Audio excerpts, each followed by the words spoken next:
Shalom. Selamat pagi jemaat Tuhan.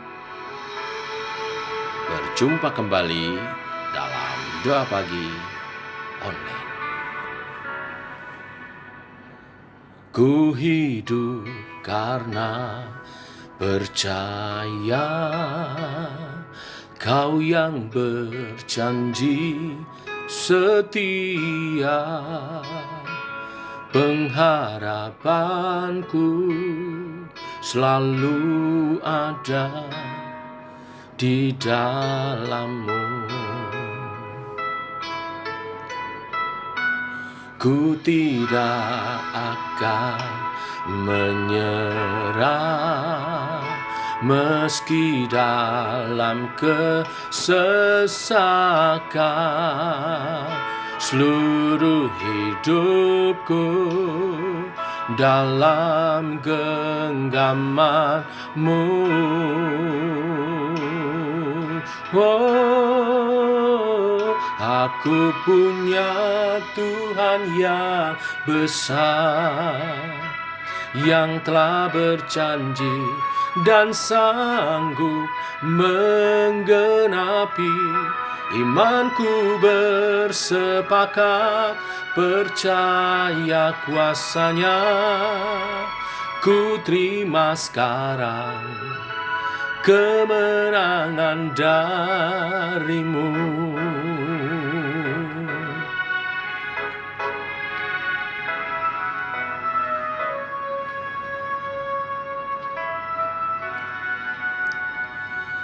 Ku tidak akan menyerah meski dalam kesesakan.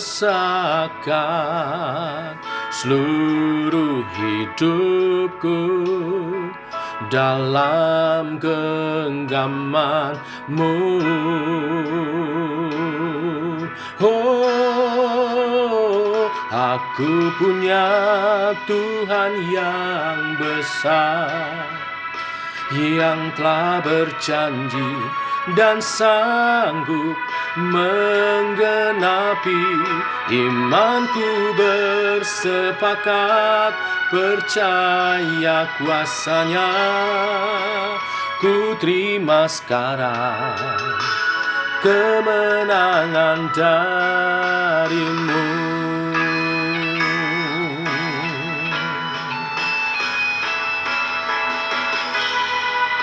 Percayalah kepada Tuhan dan lakukan yang baik. Diamlah di negeri dan berlakulah setia, dan bergembiralah karena Tuhan. Maka Ia akan memberikan kepadamu apa yang diinginkan hatimu. Serahkanlah hidupmu kepada Tuhan dan percayalah kepadanya, dan Ia akan bertindak.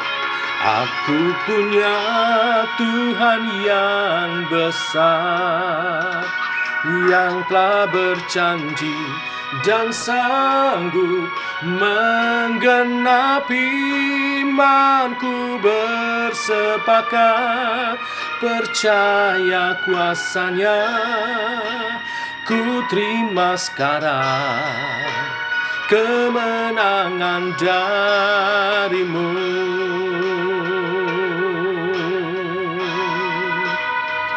Imanku bersepakat, percaya kuasa-Nya. Ku terima sekarang kemenangan dari-Mu. Kemenangan dari-Mu Tuhan, ku percaya.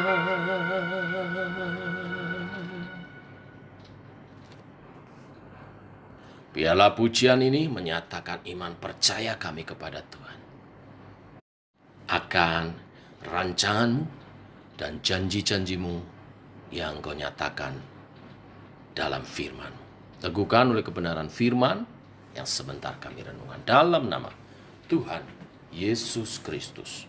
Amin. Bapak Ibu, kita lanjutkan renungan firman Tuhan pada pagi hari ini. Keluaran pasal 10 ayat 1 sampai dengan yang ke-20. Demikian firman Tuhan. Berfirmanlah Tuhan kepada Musa, "Pergilah menghadap Firaun, sebab aku telah membuat hatinya dan hati para pegawainya berkeras, supaya aku mengadakan tanda-tanda mujizat yang kubuat ini di antara mereka. Dan supaya engkau dapat menceritakan kepada anak cucumu bagaimana aku mempermain-mainkan orang Mesir dan tanda-tanda mujizat mana yang telah kulakukan di antara mereka, supaya kamu mengetahui bahwa akulah Tuhan." Lalu Musa dan Harun pergi menghadap Firaun dan berkata kepadanya, "Beginilah firman Tuhan, Allah orang Ibrani. Berapa lama lagi engkau menolak untuk merendahkan dirimu di hadapanku? Biarkanlah umatku pergi, supaya mereka beribadah kepadaku. Sebab jika engkau menolak membiarkan umatku pergi, maka besok aku akan mendatangkan belalang-belalang ke dalam daerahmu. Belalang itu akan menutupi permukaan bumi, sehingga orang tidak dapat melihat tanah. Belalang itu akan memakan habis sisa yang terluput, yang masih tinggal bagimu dari hujan es itu, bahkan akan memakan habis segala pohonmu yang tumbuh di padang. Belalang itu akan memenuhi rumahmu, rumah semua pegawaimu, rumah semua orang Mesir, seperti yang belum pernah dilihat oleh bapamu dan nenek moyangmu sejak mereka lahir di bumi sampai hari ini." Lalu berpalinglah ia dan keluar meninggalkan Firaun. Sesudah itu berkatalah para pegawai Firaun kepadanya, "Berapa lama lagi orang ini akan menjadi jerat kepada kita? Biarkanlah orang-orang itu pergi supaya mereka beribadah kepada Tuhan Allah mereka. Belumkah Tuanku insaf bahwa Mesir pasti akan binasa?" Lalu Musa dan Harun dibawalah kembali kepada Firaun, dan berkatalah Firaun kepada mereka, "Pergilah, beribadahlah kepada Tuhan Allahmu. Siapa-siapa sebenarnya yang akan pergi itu?" Jawab Musa, "Kami hendak pergi dengan orang-orang yang muda dan yang tua, dengan anak-anak lelaki kami dan perempuan, dengan kambing domba kami dan lembu sapi kami, sebab kami harus mengadakan perayaan untuk Tuhan." Tetapi Firaun berkata kepada mereka, "Tuhan boleh menyertai kamu jika aku membiarkan kamu pergi dengan anak-anakmu. Lihat, jahatlah maksudmu. Bukan demikian, kamu boleh pergi, tetapi hanya laki-laki, dan beribadahlah kepada Tuhan, sebab itulah yang kamu kehendaki." Lalu mereka diusir dari depan Firaun. Berfirmanlah Tuhan kepada Musa, "Ulurkanlah tanganmu ke atas tanah Mesir, mendatangkan belalang, dan belalang akan datang meliputi tanah Mesir dan memakan habis segala tumbuh-tumbuhan di tanah, semuanya yang ditinggalkan oleh hujan es itu." Lalu Musa mengulurkan tongkatnya ke atas tanah Mesir, dan Tuhan mendatangkan angin timur melintasi negeri itu sehari-harian dan semalam-malaman. Dan setelah hari pagi, angin timur membawa belalang. Datanglah belalang meliputi seluruh tanah Mesir dan hinggap di seluruh daerah Mesir. Sangat banyak. Sebelum itu tidak pernah ada belalang yang demikian banyaknya, dan sesudah itu pun tidak akan terjadi lagi yang demikian. Belalang menutupi seluruh permukaan bumi sehingga negeri itu menjadi gelap olehnya. Belalang memakan habis segala tumbuh-tumbuhan di tanah dan segala buah-buahan pada pohon-pohon yang ditinggalkan oleh hujan es itu, sehingga tidak ada tinggal lagi yang hijau pada pohon atau tumbuh-tumbuhan di padang di seluruh tanah Mesir. Maka segeralah Firaun memanggil Musa dan Harun serta berkata, "Aku telah berbuat dosa terhadap Tuhan Allahmu, terhadap kamu. Oleh sebab itu ampunilah kiranya dosaku untuk sekali ini saja, dan berdoalah kepada Tuhan Allahmu itu, supaya bahaya maut ini dijauhkannya daripadaku." Lalu keluarlah Musa meninggalkan Firaun dan berdoa kepada Tuhan. Maka Tuhan membuat angin bertiup dari jurusan sebaliknya, yakni angin barat, yang sangat kencang, yang membawa belalang itu dan melemparkannya ke dalam laut Teberau. Tidak ada satu belalang pun yang tinggal di seluruh daerah Mesir. Tetapi Tuhan mengeraskan hati Firaun, sehingga tidak mau membiarkan orang Israel pergi. Bapak Ibu, kita sampai kepada tulah ke-8.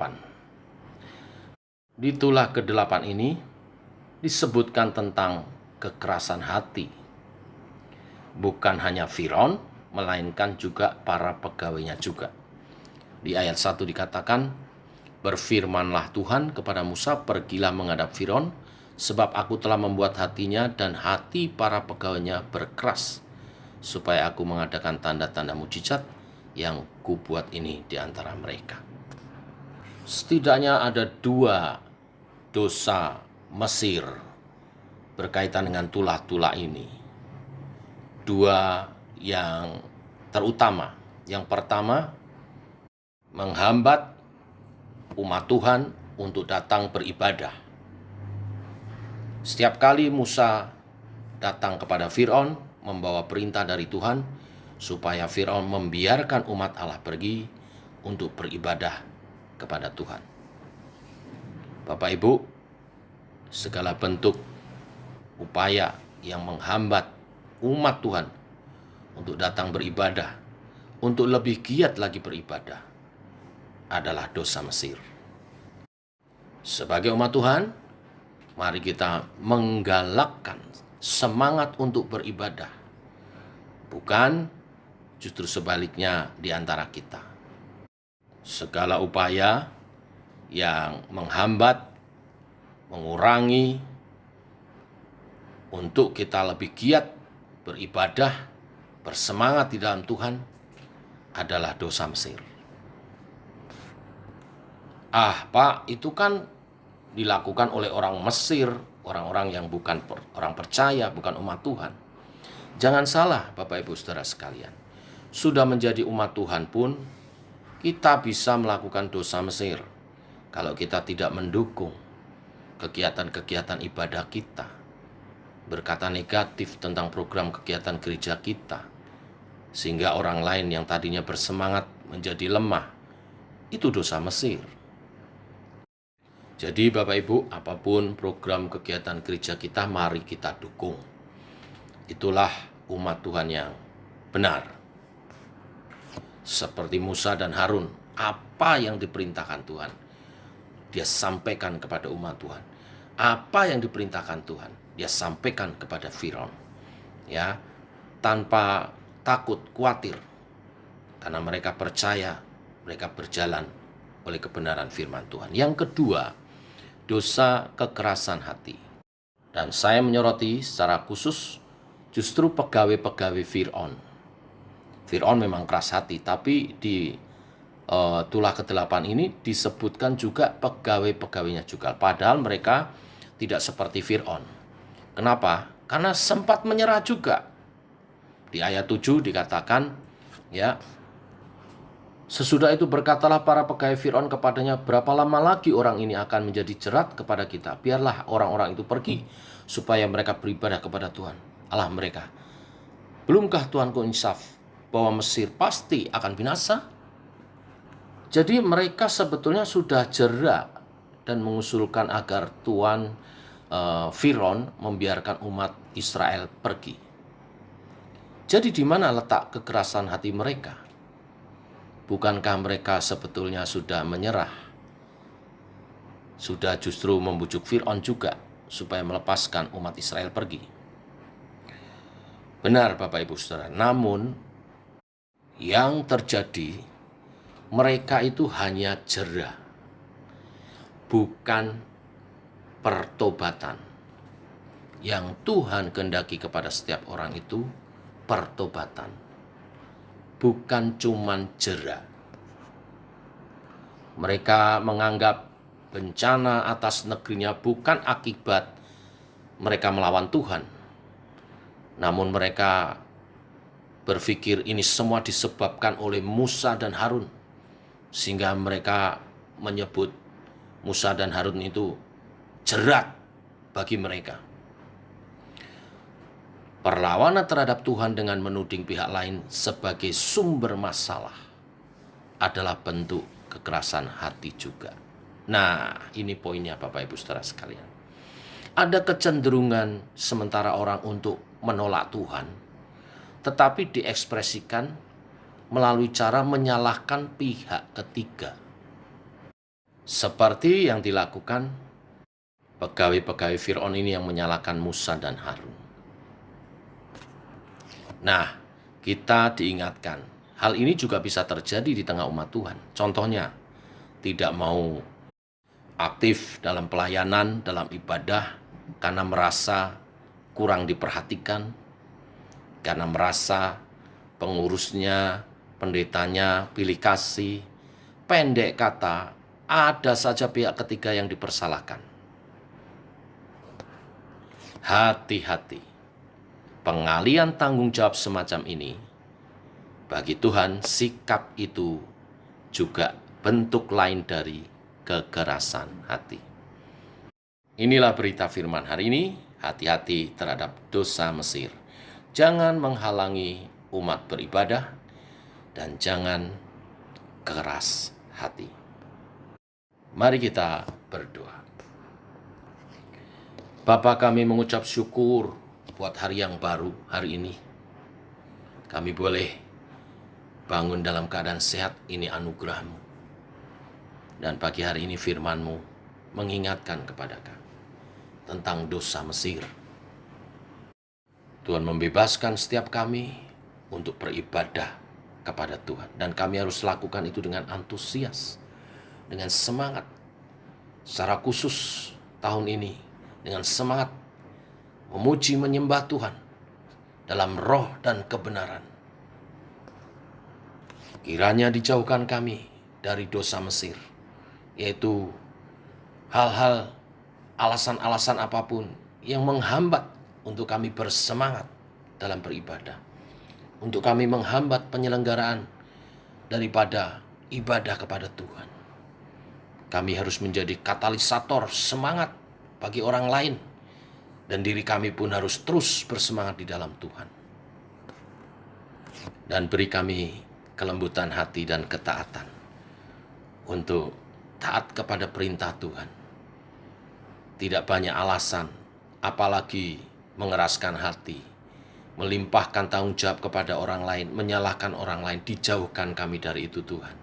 Biar setiap kami menghadap pribadi lepas pribadi kepada Tuhan, untuk tunduk sujud, memperhambakan diri kepadamu Tuhan. Ini kami, hamba-Mu, bentuk seturut kehendak-Mu. Kami mau hidup hanya menyembah-Mu Tuhan. Terpuji nama-Mu Tuhan. Kiranya Engkau dimuliakan atas kehidupan umat-Mu. Dan berkatilah sepanjang hari ini tangan umat-Mu, sehingga apa yang dikerjakan membawa hasil yang maksimal. Dan berkat Tuhan kami tuai melalui pekerjaan kami. Yang membuka tokonya Tuhan berkati, membuka showroomnya Tuhan berkati, yang bekerja di kantor-kantor Tuhan berkati, yang berdagang Tuhan berkati, yang bergerak di bidang asuransi pun Tuhan berkati. Semua pekerjaan dan usaha umat Tuhan, Tuhan berkati. Sehingga kami dapat menata masa depan lebih indah lagi, mendukung pekerjaan Tuhan lebih diluaskan. Kerajaan-Mu datang, kerajaan-Mu jadi di bumi seperti surga, melalui pengorbanan, melalui karya anak-anak-Mu, melalui pelayanan anak-anak-Mu. Tuhan berkati semuanya. Terima kasih Tuhan. Berkati setiap rumah tangga dalam keharmonisan, dalam sukacita, dalam kebahagiaan. Biarlah kami hidup saling mengasihi di dalam Engkau Tuhan Yesus. Dan itu dinyatakan, dipancarkan menjadi kesaksian bagi umat di seluruh dunia. Terpuji nama-Mu Tuhan. Ini doa kami menyertai sepanjang hari ini berjalan bersama dengan Tuhan. Dalam nama Yesus kami berdoa. Amin. Demikian saudara doa pagi kita. Selamat pagi, selamat berjalan bersama dengan Tuhan. Shalom. Tetap sehat, tetap semangat.